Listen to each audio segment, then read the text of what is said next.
रत्नागिरी नागपूर या राष्ट्रीय महामार्गावर शिरडोन तालुका कवठेमहांकाळ जिल्हा सांगली येथे आज मंगळवार दिनांक 24 सकाळी भीषण अपघात झाला असून रस्त्याकडेला उभ्या असलेल्या ट्रॅक्टर ट्रॉलीला कारची पाठीमागून जोराची धडक बसली।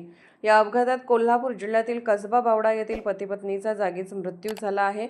संतोष गायकवाड व ॲडव्होकेट वंदना गायकवाड वय 43 अशी मृतांची नावे आहेत। ते कोल्हापूरहून तुळजापूरकडे जात असताना हा अपघात झाला आहे। महामार्ग पोलिसांकडून मिळालेल्या माहितीनुसार सकाळी 7:15 वाजण्याच्या सुमारास शिरडोन गावाच्या हद्दीत एका रेस्टॉरंट समोर हा अपघात घडला।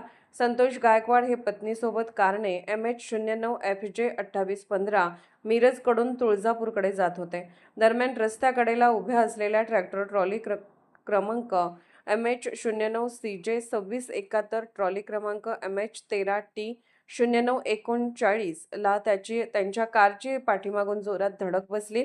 धडक इतकी भीषण होती की कारचा पुढील भागाचा चक्काचूर झाला होता। यात संतोष गायकवाड व ॲडव्होकेट वंदना गायकवाड यांचा जागीच मृत्यू झाला।